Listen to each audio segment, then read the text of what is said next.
atap Pajajaran terbayang sebuah kerajaan di tanah Pasundan yang mewah dan agung dipimpin oleh raja bijak dan penuh karisma, Raja Pajajaran Prabu Siliwangi.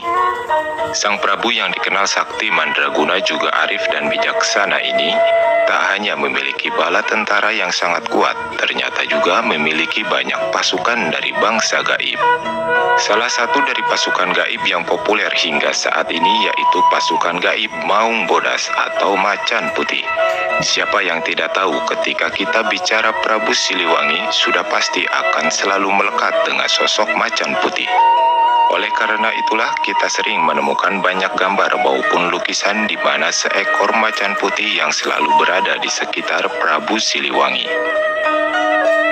Tak hanya itu, Maung Bodas juga dijadikan sebuah lambang agung oleh pasukan Kodam Siliwangi TNI Angkatan Darat yang menjadi simbol kekuatan akan tangguhnya seorang kesatria. Bahkan untuk masyarakat Jawa Barat dan Banten khususnya, akan sering ditemukan gapura atau patung dengan bentuk macan di setiap daerah, yang mungkin itu menjadikan tanda kebesaran dan ciri khas akan kejayaan Prabu Siliwangi yang merupakan penguasa dan nenek moyang mereka.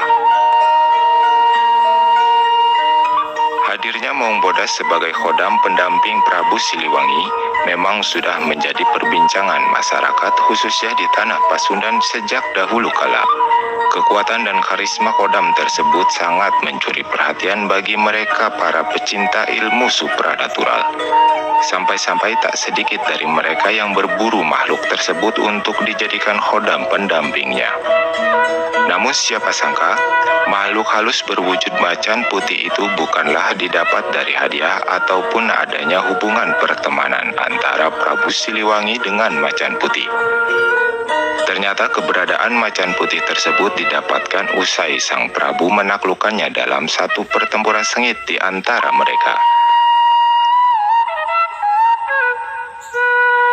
Diketahui macan putih yang dimaksud ini adalah seorang raja harimau penguasa alam gaib yang memiliki ribuan pasukan sejenisnya yang tersebar di seantero Pulau Jawa.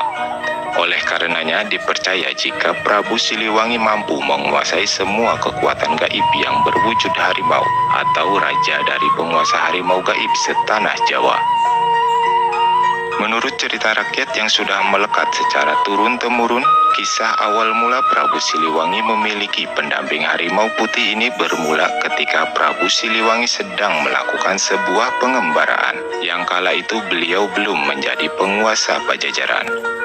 Prabu Siliwangi memang dikenal seorang yang suka melakukan pengembaraan. Meskipun di tengah tugasnya sebagai raja besar pemimpin sebuah kerajaan, ia pun kerap melakukan pengembaraan dan menyamar menjadi rakyat biasa dengan melepas atribut serta identitas kerajaannya.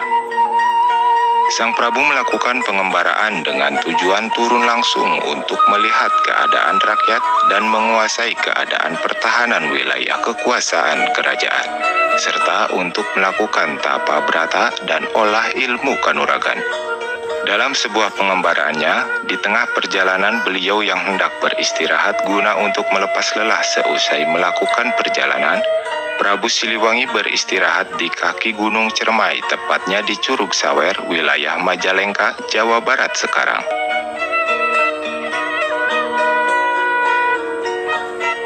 Ketika sang Prabu hendak beristirahat, tanpa disangka tiba-tiba sekawanan macan putih gaib datang dari berupa merekamnya.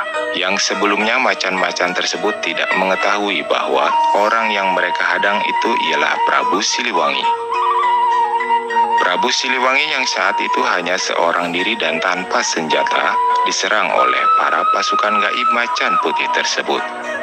Namun karena memang Prabu Siliwangi dikenal sangat sakti mandraguna, tidak satupun sekawanan macan itu yang dapat melukai tubuh sang Prabu.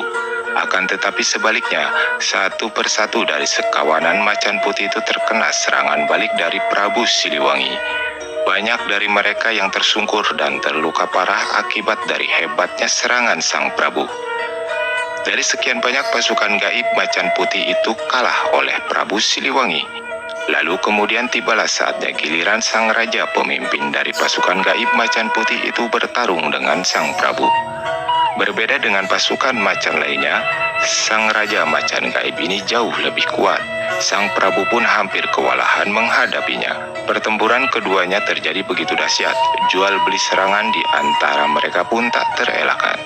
Namun bukan Prabu Siliwangi jika tidak mampu mengatasinya. Prabu Siliwangi melihat dengan mata batinnya untuk mencari kelemahan dari lawannya itu. Dan Sang Prabu mengetahui kelemahan dari Raja Gaib Macan Putih tersebut. Ternyata kelemahannya itu terletak di kepala, berada di bagian atas di antara kedua matanya. Tak membuang waktu, lalu Sang Prabu pun mengeluarkan ajiannya untuk menyerang titik kelemahan itu. Kemudian Sang Raja Gaib Macan Putih pun tak kuasa menahan serangan dari Sang Prabu Siliwangi. Lalu ia pun terpental dan terluka parah. Raja beserta pasukan Macan Putih itu sudah tidak berdaya di hadapan Sang Prabu.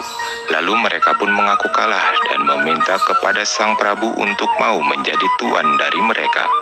Sang Prabu pun mengizinkan dan mau menjadikan mereka budak atau pendamping beliau.